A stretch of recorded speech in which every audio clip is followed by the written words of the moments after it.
Hello everybody, this is Darth Bryboy here, and I thought I would talk about a topic that has been in my mind for a few years. That is the Timothy Dalton era of James Bond movies. Now, if you want to know my opinion on which film I think is the better of the two, I think it's his second film, License to Kill. I think that's where Timothy Dalton really got to shine as the character of Bond. I think he really showed his acting prowess. I think he showed the ferocity that he was willing to portray with the character of Bond. He showed his range, he showed his tenacity, he showed his aggression, he showed what Bond could be. If you listen to the documentary Everything or Nothing, I think that's the name of the documentary. That came out 2014, 2015. I might have the year wrong. I got it in 2015 on DVD years ago. But this is not relevant to what I want to talk about with Timothy Dalton's Bond. Timothy Dalton is probably my third favorite interpretation of the character. I like all the actors who've played James Bond. It's been a while since I can really think about ranking them in a way that I feel is honest and proper, because the last time I ranked them was when I was a kid. But I can't believe I thought this, but I remember when I got my DVD of License to Kill. Now, at the time, I only had owned 3 James Bond movies. And this is kind of hilarious. The first Bond movie we owned was, and I say we, meaning me and my parents, was Never Say Never Again. I have no idea why, of all the Bond movies, that we only had Never Say Never Again. The one Bond movie that was not official, we owned, and that was the one I had for years. And I looked at the cover and I was like, what the hell is this? When I was a kid, I was like, what is this movie? I know it's a Bond movie, but I never watched it until like 2012 or something. And then, of course, in 2012, I had the goal of owning every single James Bond movie, which I did.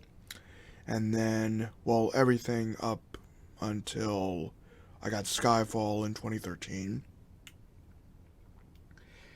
And then, going back to before I got all the Bond movies, I come across License to Kill in, I want to say August. I want to check my own video upload to make sure I'm right on this, because I could be wrong. This is why I'm thankful I have every DVD update I've done in a playlist, because without this, my mind would be lost now if I could just figure out how the hell YouTube reorganized this, because how do you access your playlists?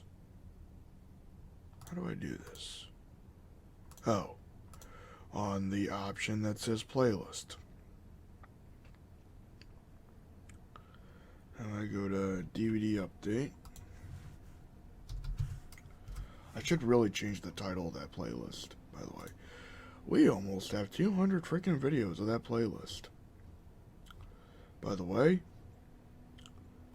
that's 2013. I know this is before. Did I not put that in there because it didn't count?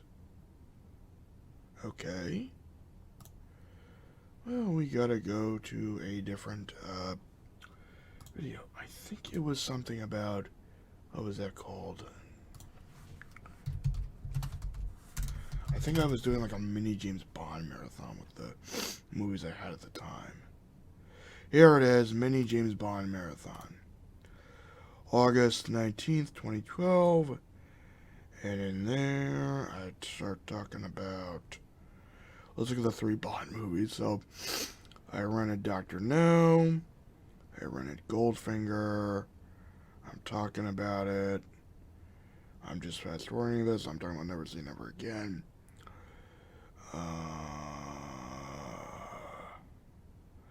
And then, oh, wait. I rented License to Kill. And I must have seen it. Then I rented Goldeneye. It's pretty interesting. Then I rented Casino Royale. Okay, this is interesting. I got a decent range of Bond films except Roger Moore. But to recall what I said in that video, if you want to see that video, it's called my Mini James Bond Marathon. You can search it on my channel. That was uploaded on August 19th, 2012. When that video was recorded, I'm assuming the same day. I'm not 100% sure because it was 8 years ago when I recorded that video, and a man's opinion can change, especially when their opinion was when they were 16 years old. And when you're 16 years old, you think you understand film analysis because, oh, I watched Nostalgia Critic. I'm film nerdy analysis man. And then you go to film school and realize you were a dipshit.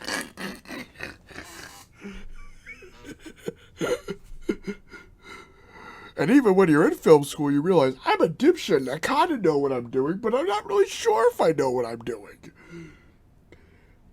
And you have that feeling until you graduate, which I haven't yet, but well, I guess I'll never stop learning and never stop questioning my views and analysis on film. But let me just go back to Dalton. I really do think it's a shame that we never got more of the Timothy Dalton era of Bond. I am really trying to wonder if he had done A View to a Kill as his first Bond movie, then The Living Daylights as his second, then License to Kill as his third, then Goldeneye, or possibly even a movie between License to Kill and Goldeneye. If we would have really seen him progress as an actor. Now, the history of Bond is really, really quite fascinating. Because then you go back to George Lazenby, who was the one-time Bond and done. And the Broccoli's, well, Harry Saltzman and Cubby Broccoli apparently wanted Lazenby until the 1990s. Like, this is how far they seem to be planning ahead. They were like, we want one guy to be Bond, we only want one guy to be Bond. However old he is, and that's it. Obviously, that approach would not work today, considering Daniel Craig is almost the same age as Roger Moore. I'm rambling. I wanted to talk about Timothy Dalton and his performance. So, going back to Dalton's Bond, I'm going to try to remind myself to stay on Dalton's Bond.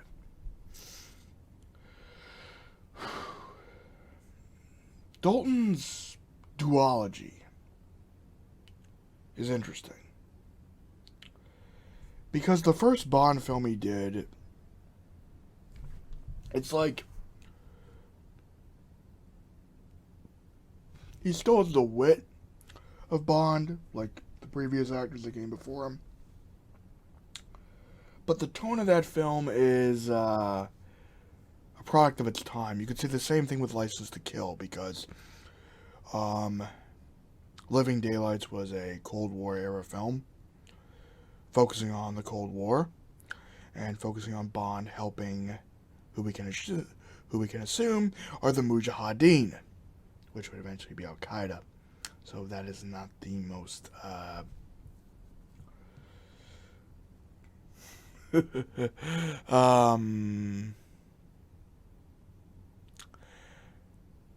that does not hold up, that aspect of the film. Well, same with the film, same with Rambo 3. I don't know why I just thought of Living Daylights and Rambo 3 in the same breath, but it is what it is. But, now that I think about Dalton, if he did A View to a Kill, A View to a Kill is like my least favorite Bond movie. I've only marathoned the Bond films all together like once in my life. But I think I should probably do it again just to see if my opinions change, because I'm sure they will.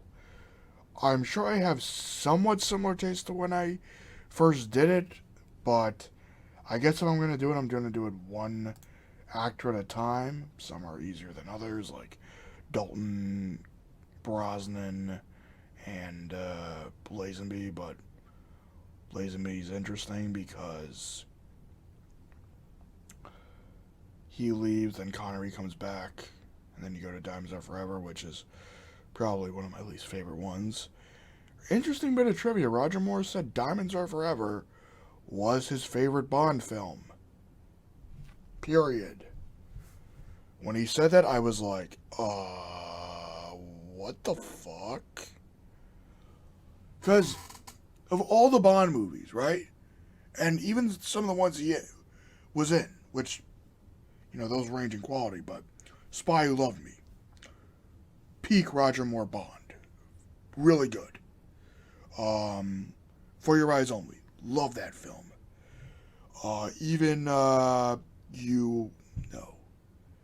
Live and Let Die, while it has its goofy moments and has some mild racist aspects to it.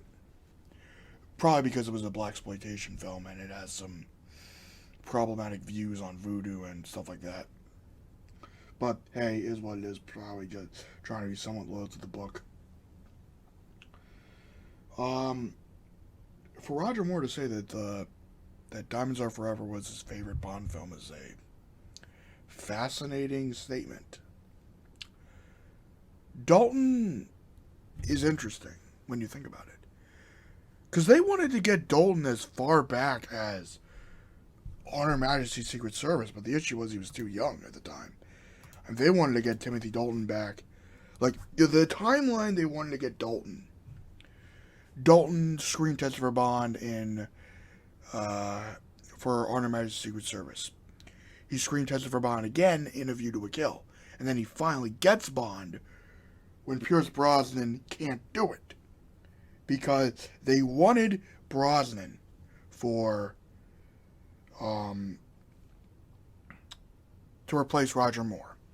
Because I think it makes sense. Brosnan, if you look at his films, was like Roger Moore, but a little darker. It was like Brosnan had the suave, lighthearted wittiness of Moore, with and the wit of Moore, with some of the grit that Connery and Dalton really cemented.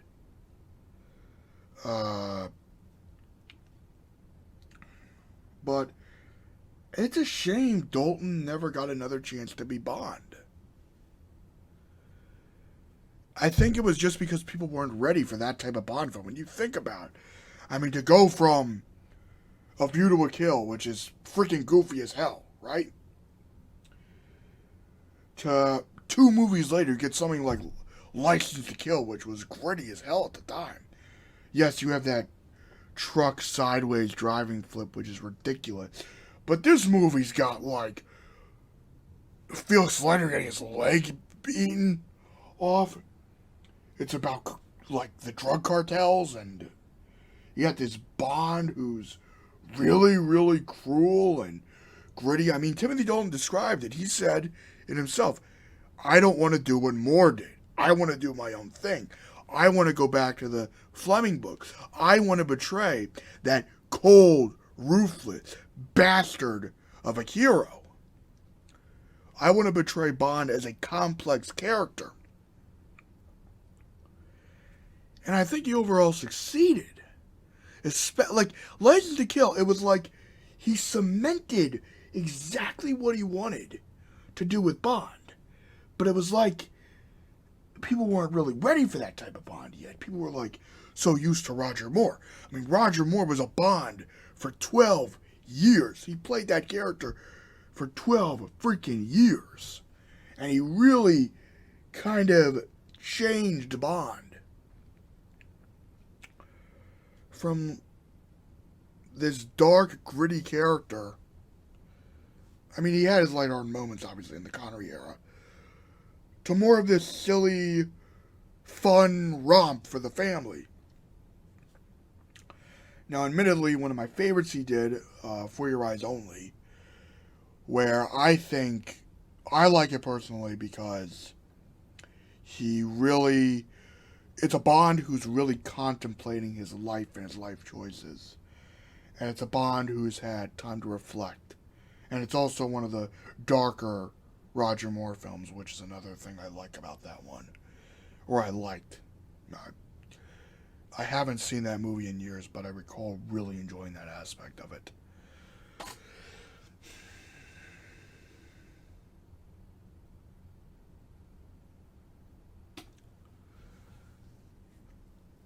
The what if of Timothy Dalton doing another Bond film is fascinating.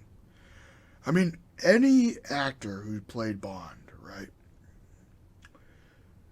When they, at least until Craig, who I think has cemented himself as Bond in a different sense.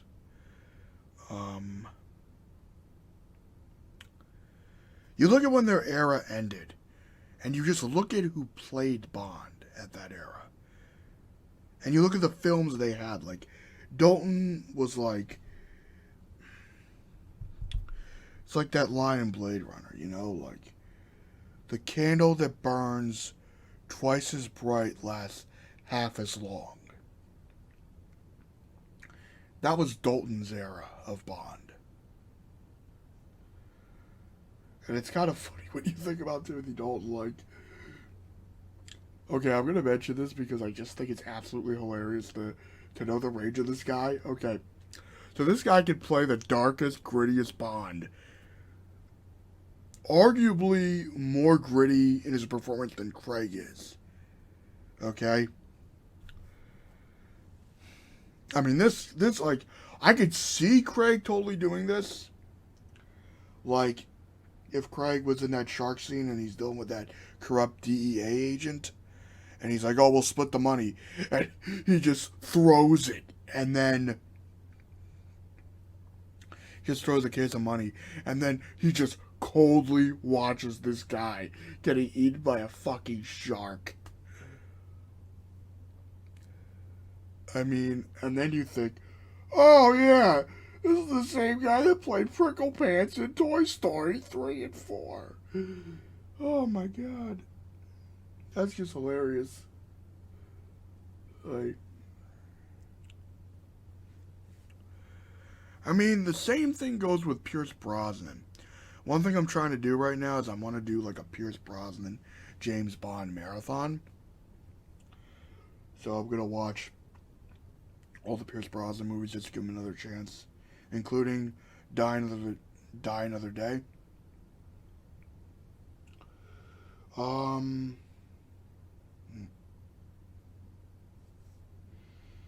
I guess I just wanted to talk about that. So, yeah. Live long and prosper, and have a good day.